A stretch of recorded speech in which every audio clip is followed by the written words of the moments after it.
as the crow flies on the Vance Crow podcast. Brad Freking, welcome to the podcast. Glad to be here, Vance. So you are in the meat packing industry, particularly with pork, and probably at the time when more people in the world are focused on pork production than have ever been focused on it before. Where are you and what is going on right now? Here it is May 1st of 2020 during the coronavirus pandemic. Vance, our world has been totally turned upside down. In all years, 25 years of raising integrated pork production, I've never, ever dealt with a situation like this, ever. I mean, through $6 corn, through 8-cent pigs, and 98, we have never experienced what we're experiencing today. When did things start changing from being a guy that runs a business that most people don't want to talk about, don't want to think about, to being, hey, things are starting to heat up? When did you start feeling the pressure from coronavirus? Probably, let's call it the middle of March.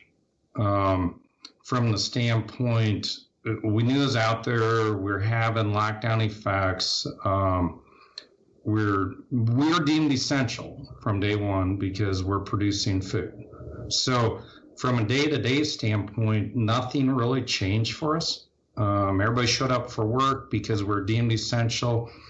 Because we're in the pig business and biosecurity and herd health is paramount to what we do to be successful with what we do, we've already had good biosecurity in place. And our employees understand the importance of biosecurity. And what I mean by that is how to avoid viruses, how to keep them out of the farms. So it's part of our culture, Vance.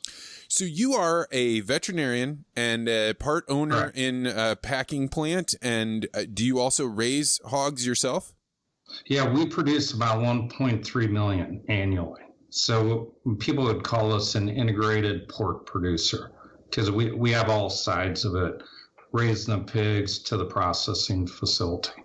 So what is happening? Everybody is saying right now, when you flip on the news, that people are being forced to work in these packing plants. They're getting sick. They're dying. And this is happening in places like South Dakota, where the governor was really lax on how much they were going to do social distancing and whether or not they would lock it down. That's what I have seen in the news. What are you seeing from running your operations? So the first major plant closure was only 3 weeks ago. So, I mean, we're living this real time. And so, Vance, what I'll do, I'll give you our experience at our own plant, and I'll start with that. And then we'll move beyond that to other situations.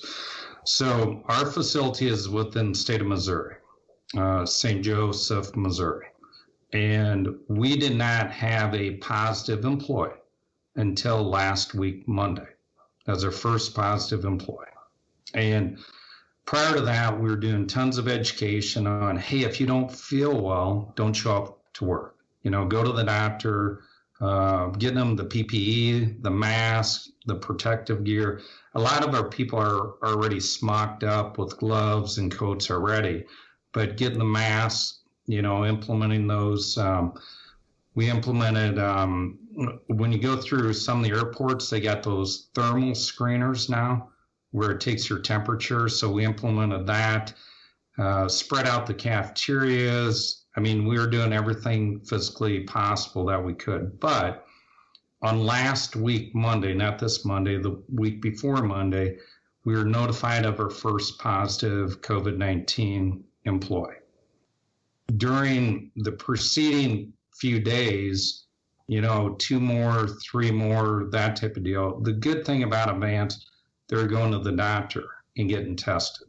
They weren't coming to the plant. But due to the escalation and with being arm in arm with the state of Missouri and all their support and Department of Health, we made the decision last Thursday to test all of our employees. So we're the first large harvest plant in the U.S. that made the commitment to test proactively all of our employees. So when you're saying testing, are you talking about the swab that goes all the way to the back of your nose and you got to like hit your head? Yeah. Yeah. The nasopharyngeal swab. And how did you guys possibly institute that? Did the state show up with tests? How did you do that? Yeah. So to make the decision on last week, Thursday, to test all our employees, the state helped move heaven and earth to mobilize by Monday. So they helped round up all the test kits, the health providers, a little bit of help from National Guard, and we mobilized on site with the testing facility, and we were able from Monday through Wednesday test 2,400 people. And what did you find out when you tested 2,400 people? So I was at the plant yesterday, helping with press releases because everybody wants to know. And we also notified our employees the first time we had a positive case, which was last week, Monday. So that created fear. It created some absenteeism, which is understandable. But the data from the first round of testing, which was about 735 tests that we got back yesterday, 92 tested positive. Now, what's really interesting about this, Vance, 100% of them were asymptomatic. So were they surprised? I mean, what is the look on somebody's face when they find out they're positive, but they don't feel anything? Well, it's really we're living this right now. I mean, this was yesterday at 3:00. Okay. Yesterday at 3:00.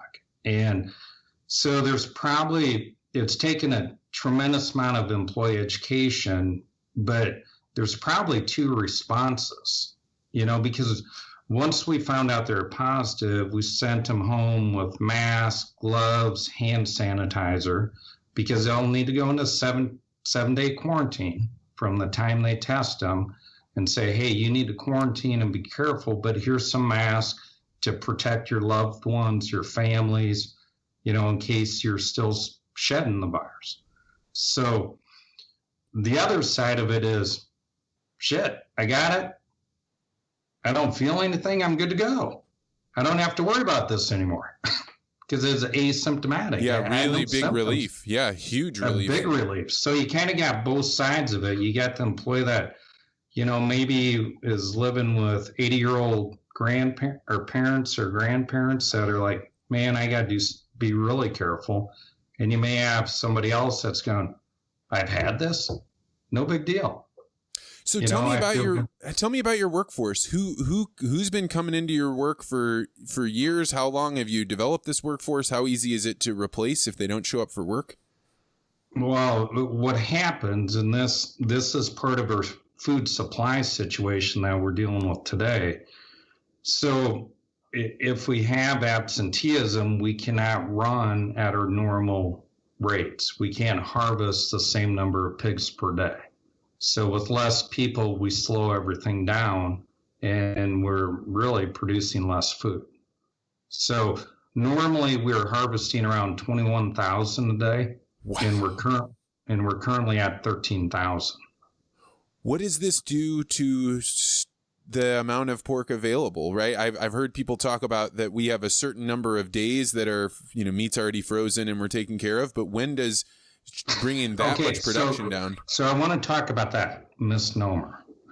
So most of the meat that's frozen is already sold. Oh. And most of the meat frozen is for export.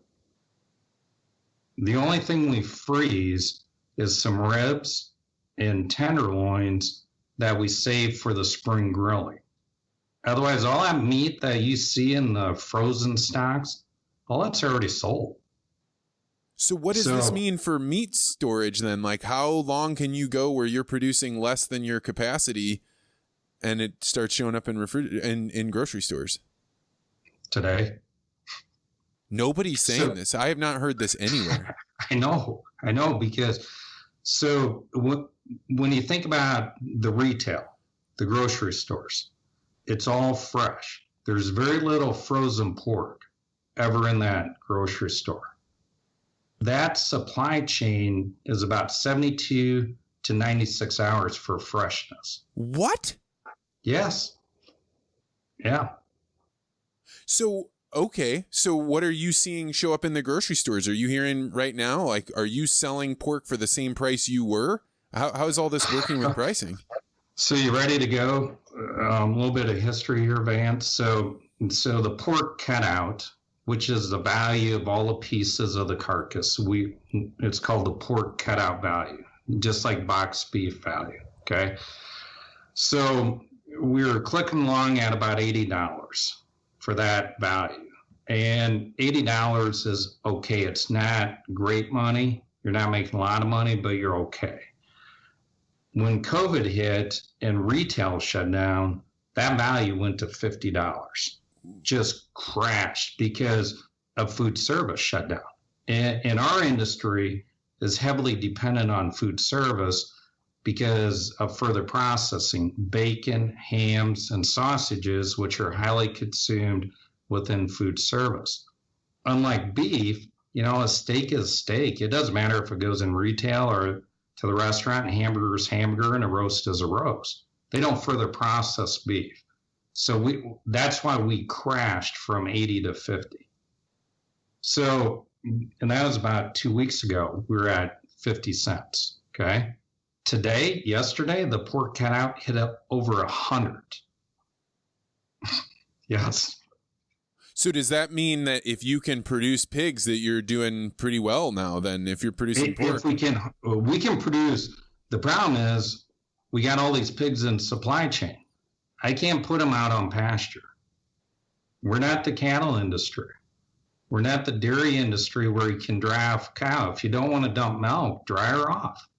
They can immediately adjust their supply chain.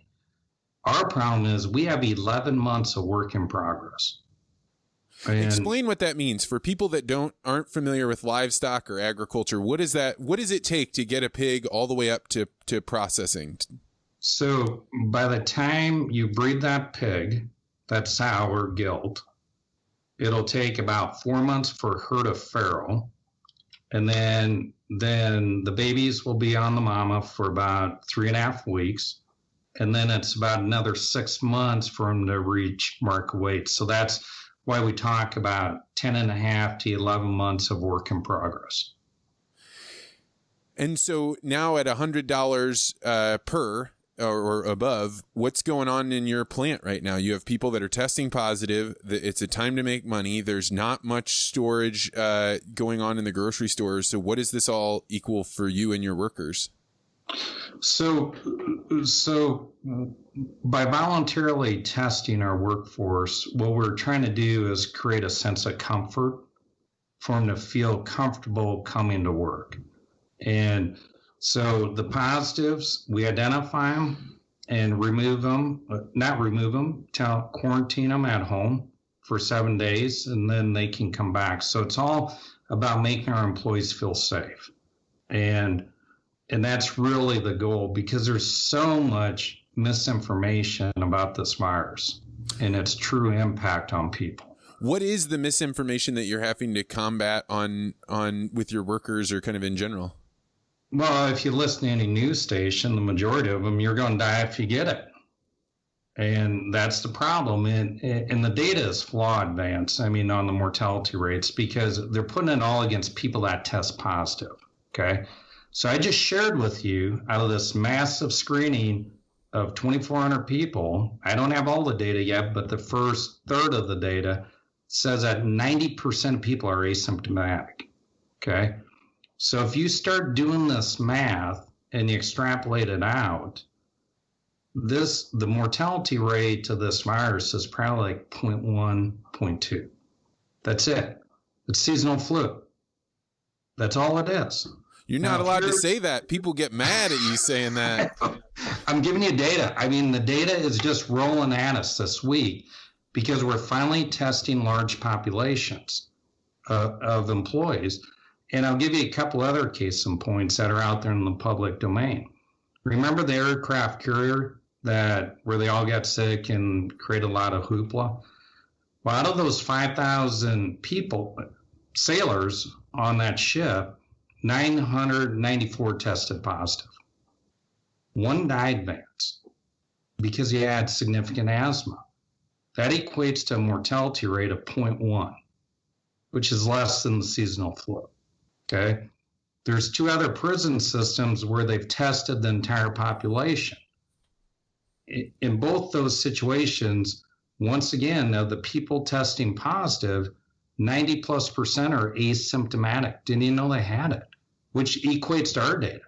So all this data is starting to coalesce to create a better picture of what's actually going on in the general population with this virus, fans. How has it to be working so closely with the state? Because, and the reason I ask is because there are some states that seem like they're locking everything down, and some states that are trying to keep businesses up and running. And I don't have a perception for how Missouri is doing. Missouri, they went through their normal lockdown, but I think they're opening up now or next week. And I don't know to what level. I do live in the state of Minnesota, so I'm very familiar with what's going on here, Vance. But what I will tell you, our situation versus the Sioux Falls plant we talked about earlier, you mentioned, we went arm in arm with the state, and we said, we need your help because we want to voluntarily test our employees, and we're going to need your help for us to do that. So we've been working hand in hand with their support, and they've been giving us the guidance for our facility because it's your local health authority along with your state that ultimately provides the guidance for these facilities. And in essence, they have authority to shut you down. And because of the fear and the lack of understanding around this virus, the immediate response is, well, I'm going to shut you down. You got positives, I'm shutting you down. Well, here's the problem with shutdown bans without testing. Okay, you shut everything down, you bring everybody back to work 2 weeks later. What's changed? Without testing, nothing's. You're going to end up in the same situation. Are you worried about liability with if your workers come in and they contract the disease and people say, well, they got it at work and therefore you're responsible for their medical care? So that's the other huge misnomer about these plants. They're not getting it in the plants. They're getting it in the communities that they live in. Because they're coming in, we're temping them. They got face masks, PPE. Then they go home, they go shopping, they go hang out. That's where it's spreading, Vance. It's not in the plants, it's in the community where they live. And that. You have an interesting background, particularly with a term that is being thrown around all over the place, right? People talk about herd immunity and what will it take to get herd immunity. And my understanding, not just of livestock, but particularly with pigs or being a veterinarian, you have to understand herd immunity for other diseases. You've faced a lot of diseases that have impacted pigs. What should people know about this term herd immunity? What does it really mean when you look at it from a veterinarian standpoint? So herd immunity, as it pertains specifically to this virus, it's basically enough people going positive that it snuffs the virus out. It no longer has a source to replicate. And normally that's around 60 to 70% of the population being positive, and the virus will burn out on its own. That's herd immunity as they're talking about it on the national press for humans. And same is similar in our sow farms that we monitor and measure. And so you've had to deal with an epidemic inside of pigs before, I assume, if you've been in this absolutely. game. We deal with it all the time, Vance. So what do you know as somebody that's been dealing with epidemics within animals for a long time, what we can take away from what humans should be thinking about this as? Well, the first thing you have to have testing, the access to testing. And there's 2 different types of tests that they talk about today that confuse a lot of people. So the testing we're using right now is what they call the PCR test. Polymerase chain reaction. Yeah. I had to think a little bit there, PCR. So what that does, it identifies little fragments of RNA that this virus leaves behind. And so including dead virus. So you could have had the virus, developed antibodies, stopped producing the virus in your body, i.e. cleared the virus, but you may still test positive because you have dead virus being shed from your cells. So there's really 3 phases of that PCR positive test. I could be preclinical. I got the virus, but I haven't developed symptoms yet. And those symptoms should, if you test positive and you're pre-symptomatic, within 2 days, either you got symptoms or you're immune to it. It's not bothering you. The second bucket is I test positive with no symptoms and I have no symptoms going forward. You're asymptomatic. The third one is I've already cleared it, but I'm just shedding dead virus. And we don't know that with that test, but those are the 3 buckets that you'll be in, but you'll know within 48 hours whether you're asymptomatic. So it's got to be like lifting the veil on like how many people have it, what's going on here. How have your overall employees reacted? Do they want to be at work? Are they resenting that you're asking them to come in and do it? Like I hear all kinds of different reports. Different people respond differently, and different people have different situations at home. Are they living with their grandma? Do they have an 85-year-old grandpa at home? People are petrified for the kids. What I'm telling you, Vance, look at the data. These kids are either immune or they've already seen the virus due to being in school, because there are no kids testing positive hardly anywhere on the planet. And for sure, none of them are getting deathly sick and dying. So something's going on with their kids.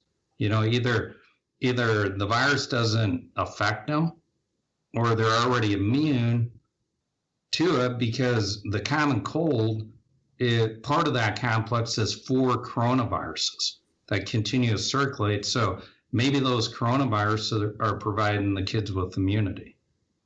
So, I mean, that's the thing with this. I wish we had tested a big population of kids so they can get on with their lives. And that helped mom and dad get on with their lives because they're scared about their kids. What are you being asked to do at the plant right now as far as for health concerns? And what do you think are the good precautions? And what do you think are maybe over the top, if anything? So the one we're working with today, because this is about your future food availability within the U.S. And we talk about social distancing. So why did we implement social distancing, Vance? We had no face masks. We had no PPE. It all needed to go to essential workers, i.e. frontline, the doctors and nurses and EMTs. Well, now that we got face masks being required, why do we need social distancing? You don't need them both. Pick one or the other. So if you're walking around with the mask, I don't need to stay 6 feet away from everybody if I got a mask on, because the mask is preventing the shed of the virus. Nobody's saying this. I have not heard anybody say this, and you're right. It's illogical. Yeah. Because we didn't have the PPE to begin with, so they implemented social distancing. Now that we got the PPE, you don't need to do both. Because one of the battles that we're having with certain oversight individuals is, well, we want you to social distance in the plant. We can't have breaks and on breaks, but these plants are in a building, okay? And the lines are set up at X amount of spacing, normally 3 foot for each employee. Well, if we got to implement social spacing, which isn't required with plants with masks and gloves and face shields. It makes no sense. What I'm telling you, if it gets implemented, your production goes down to 60% of what it was. That means a lot of people will not have meat. I think that one of the things that strikes me about what's going on right now is people have no concept for what a meat packing plant looks like. The closest they've come is Upton Sinclair's The Jungle. And which was never like, so for people that don't know, Upton Sinclair was a socialist. He wanted to write a novel about how difficult the working conditions were. So he wrote this book about meat packing. And instead of capturing people's ideological minds for politics, he hit them in the stomach and got them to say terrible things are going on here. So the only image that most Americans have of meat packing plants is that they're these terrible places. Whereas I've never been to a pork one, but I've been to a cattle one. And they are surgery level clean. They are. Yeah, well, they have to be. Yeah. So every night, what everybody needs to understand, the USDA allows us to operate beyond the health issues that we're dealing with COVID today. But the USDA, we have to wash and perfectly clean that facility every day, every evening. So we run an A shift, B shift production. C shift is clean up every day. And then we got to go and swab, take bacterial counts to prove to the USDA that we can start the plant up the next day. It is crystal. I won't say it's cleaner than a hospital, but it's on par. Yeah, I was one time in a plant where the owner or one of the owners of the plant said, I would eat a 4-course meal off of the floor in here after we're done cleaning it up. And it was like, that's amazing. So what are you thinking right now is going to happen to the food chain? Is this going to get solved? Hey, the state's working and the order to allow workers to come back. What do you think is going to happen? Well, we will be short on meat. I mean, that's already in the cards. The cattle side and the pork side are harvesting at about 60% capacity today, Vance. So, I mean, that means we have a shortage coming with fresh meat. There's no way around it. I mean, that card's already been dealt. The thing that I think most people don't realize in the United States, because we've been inundated constantly with like how great a plant-based diet is and vegan, is that people don't realize that the calories, we have a certain number of calories that humans in the United States need. And if you cut out meat, which is the super high density calorie excess, if you cut part of that out, you still need those calories for human beings. You can't just flip it over and start eating carrots because the volume to calorie ratio is nowhere near where it would need to be. And so my question becomes, at what point does the meat shortage go from being like, hey, having bacon and kind of these meats that we like just aren't around, to we have an actual calorie shortage? It depends on how quickly we can educate people that these facilities are actually a safe environment to work in. And that's going to be our challenge over the next 7 days, Vance, because I'll give you some so now other plants are testing. We're not the only ones now, thank goodness. And I'm starting to see those results, and it's looking very similar, where 90% of the individuals that test positive are asymptomatic. So they got it at home, whatever, no problem whatsoever. You're good to go, you're immune, come back to work. The other thing that's interesting, because as a rule of thumb, I mean, it's hard work in these plants. I mean, it's not a lounge chair job. I mean, they're working hard. So as a rule of thumb, we have a pretty healthy population when you think about it overall. I mean, because you got to be fit, or it's strenuous work. What is the work that they're doing inside of a packing plant? Describe it. Yeah, it's all the way from somebody with a knife making cuts of meat to packaging to shipping to running forklifts to loading trucks. I mean, so it's a little bit to running robots So can I zoom the camera lens back? So like for people that don't know, pigs have to show up to your facility, and they show up live. They walk off of the truck and they go in and they're killed, presumably as one of the first steps, right? Yep. And so we use a CO2 stunning, which everybody agrees is the most humane way to put the animal down. And then their first step is we bleed them. Obviously they're unconscious, but you got to get the blood out of the carcass for meat quality. And then you go through the process of dehairing them and then removing the internal, the heart, lung, and the guts. And then they go through a snap chill. And all that up to that point only takes about 5 minutes, because the quicker you take the animal, harvest it, and get it into the equilibration coolers, the better meat quality. So then it sits in there overnight for about 24 hours, and then it comes down on what we call the cut floor, the fabrication floor. And that's where you create all the different parts and pieces. And that's what's going on with the conveyor belts, is that parts of the pig are moving by, and one person is responsible for, I get this cut off the meat, and then as it goes further down, somebody gets another cut off. And so what you're saying, what you're describing, as far as I can tell, is that if you start separating these people out so far that the conveyor belts and the timing that they need to pick that piece up, get their cut, take it off, starts to get messed up. And you guys have finally tuned this so that messing it up messes a whole bunch of other things up. Oh, yeah. I mean, so think about it as simply as this. If I got to spread people out on those lines, which are within a brick and mortar building, so I have no more room. So that means I got to remove half my workforce.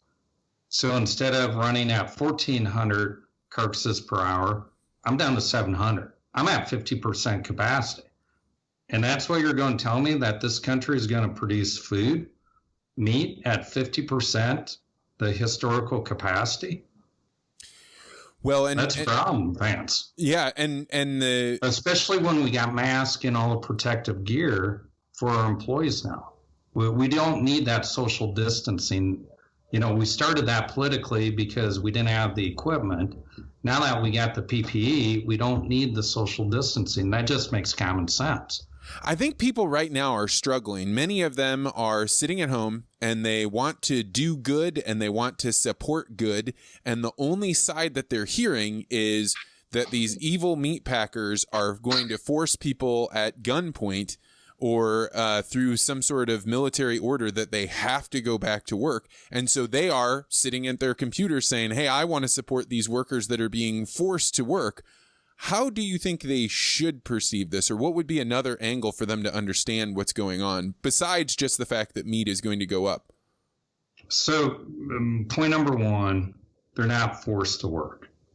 Nobody's out there with guns, rounding them up, bringing them in chains to the plant. It is voluntary if they show up for work. But they are deemed essential, and so therefore they don't have the windfall payments coming from the government on unemployment, which eventually is going to hurt our economy, because people won't want to go back to work because that's making more not working, Vance. So, I mean, that's an issue down the road here once things get normalized. But these people, I mean, they got a choice if they want to come to work or not. I mean, we can't force them. So our job is to provide them with the safest environment we possibly can. And that's why we agreed to voluntarily test everybody. Now that the results are coming in, it's going to be a continuous education process, Vance, because I'm going to go through our numbers in our 2,400 employee plant, which are just coming out. The first press release was yesterday at 3:00.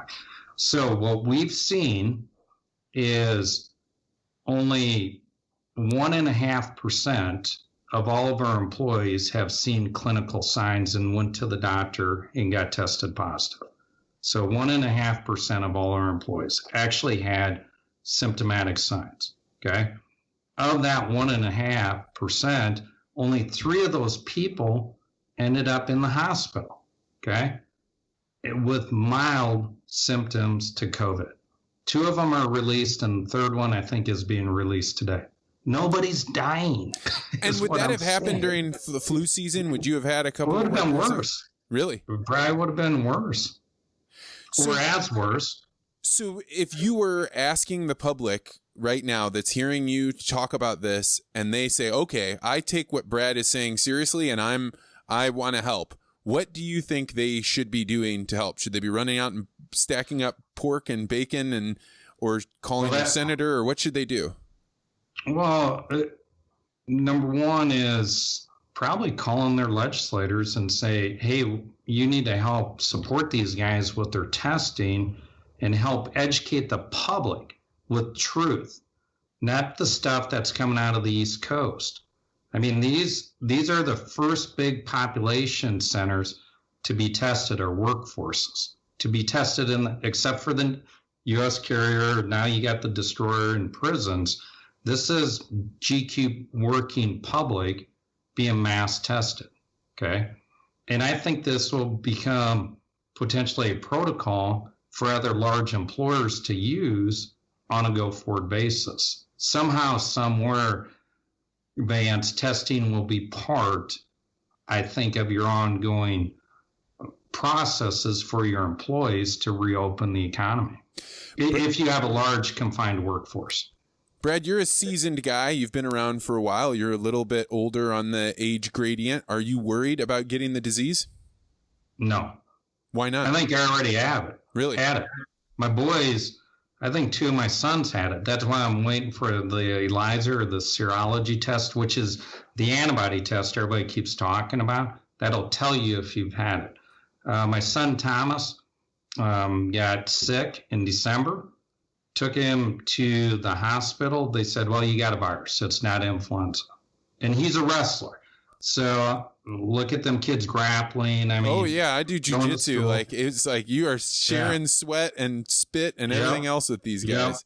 And then my oldest son, Benjamin, who goes to Iowa State in engineering, basically, when everybody came back from Christmas break, he's in engineering, so there was a lot of Asian students. When he came back from after Christmas break, the entire college got sick. I mean, everybody got sick. So, but you think about the timeline on this, Vance, I think California has already gone through it. Because if you look at CDC data, they said California had an early flu season. Well, they didn't have early flu. They're going through Corona. Because think about your first point of stop. If you're coming from China, you're coming into California. San Francisco or Los Angeles. I mean, you're saying the kind of thing that gets you booted off YouTube. I can tell you that. That's YouTube doesn't like that very much. What do you think the world is gonna look like in 2 weeks? Hopefully, as these other states open up, and all of our data is now, and a lot of other data is saying 90% are asymptomatic. So as these states open up and people get back to normal, you will have this 10% that show symptoms. Okay. And of those 10%, 1% or, 10% of those, or 1% of the overall, may end up going to the hospital. Now, what I do know, you don't put sick patients like Como did in nursing homes. They are the susceptible population that we got to care for and protect. I mean, the state of Minnesota, Vance, 99.28% of the mortalities or the deaths in the state of Minnesota come from nursing homes. So we're doing it. So protect our nursing homes. Don't kill us in the economy. So let's talk about what happens to the animals that you can't harvest. So if you go down to 60% or 50%, those pigs are still growing up. They're still maturing. You can't just go put them out in a pasture or keep feeding them because you've got other pigs that are growing up. What happens to those extra pigs, or the pigs that can't be processed? So in our region right here, Southwest Minnesota, so you mentioned the morel plant earlier. That's been closed going on 3 weeks now. Unfortunately, the JBS plant closed not this Monday, the Monday before. So our region lost almost all of its harvest capabilities. So there are pigs being depopulated today, Vance, euthanized, that need to be food, but they're not. What does that look like if people are, I don't mean to be graphic, but I want people to understand what it means for a farmer that had pigs that can't get them harvested. It's economic devastation. I mean, and beyond the emotional toll. I mean, you care for these animals for 6 months, trying to keep everybody as healthy as you can. And now you get them to the point to finally achieve, the reward of my last 6 months, and I don't have a home for them, and I got to euthanize them. I mean, yeah, I was talking with a guy who was saying that he was going to have to help drive trucks to where they would do the killing of the pigs and burying them. And he was describing it as being a part of a war or something. Like, you don't normally kill these animals so that they're just dead. You kill them to process them, and it's a spiritual, hey, I understand they're a part of the circle of life, but if you're putting them down and just burying them, it's traumatic for the farmer. And for anybody that's watching it. For anybody that's involved in the process. So, I mean, and I'll give you the situation. Let's talk about John Morrell and JBS plants for just a second, Vance. So what's crazy to me and what the politicians and the officials aren't thinking about, well, if I've been shut down 2 to 3 weeks already, and 50% of my population is tested positive, but they're all asymptomatic, or 90% of them on, why can't the healthy ones go back to work? They ain't gonna get it again. And the easy way to do this is, put those people on B shift, because then I wash my plant every single night, and my people that are still negative, put them on A shift. You can do this, but people just, they're not human doctors only think about individual medicine. They don't understand the epidemiology of the community and how to segregate people like we do all the time with our farms and animals. I mean, we know how to do this. And, whether it's a strategic depopulation of positive animals in the sow farm because we're getting rid of this disease, or we're trying to create herd immunity within that farm. I mean, we understand this, but I'd make the argument today that these plants can be running at some capacity because all these big portion of these workers are already positive. They're immune. They went through it. It is going. And nobody died. It is going to be absolutely fascinating to see when the dam breaks and what it requires, because we have to go to work at some point. And if you have people saying, no, just keep it shut for a little while longer, they don't understand that not just every week that we stay shut down, problems are happening, not even just every day. It's every hour, every minute that we stay closed. We are losing many of the things that make this country run. And eventually the gears start seizing up and you can't get them to turn back on. Well, and I'd make the argument, Vance, and Oregon came out with the data earlier in this week. More people are dying because of the closures, because they're not doing their surgeries, they're not doing their cancer treatments, they're not being screened for this. There's no health care. They're staying away. So Oregon actually came out, or I don't know, I can't remember exactly who it was or which study, and they're actually looking at their mortality now on a weekly basis. Say, shoot, I got more people dying from other normal health issues because I got my entire healthcare shut down than I do from COVID. I mean, the cure is killing us, literally. Well, Brad, I am grateful that you guys were willing to come on and talk so openly and candidly about what's going on. I definitely am your biggest fan. I was just acquainted with pork jowl. And I came to realize that this is the greatest form of bacon that no one had ever told me about. No, it's really good. I mean, it's pork jowl if you can find it and somebody will do it properly for you, it's wonderful. Oh, I have a cast iron skillet and I do it slow. It takes me about 20 minutes to get it all the way through. It's wonderful. But I got to say, man, like it's work like you, the workers that you have, the people that are around you that are actually keeping the country going when other people are privileged enough like me to be able to avoid and shelter and stay at home with my wife. So I am deeply grateful, and I'm happy to do anything we can to make sure that your perspective is getting out so people understand what it's like on the inside of a pork packing plant. I appreciate that, Vance. And the biggest take-home message, once they do larger population testing, all of a sudden the real mortality rate is going to come out on the general population, and it's going to be a 0.1, 0.2% mortality, which is the normal flu. So are we going to shut down for the flu every year, Vance? God, I hope not. Well, we haven't ever. I mean, when H1N1 came through with President Obama, I mean, that was about a 0.15, 0.2%. Nothing was done. We didn't do what we're doing today. I mean, he let it roll through. So if people wanted to reach out to you, hear how you're working on your production facility, learn from you, how could they do that? They could email me, or we got a lot of security on our email system, so I don't mind giving out my cell phone. Well, why don't you give out your email? It's the easiest way for people to send to you. What is that? It's BW Freking, FREKING, at NFPINC.com.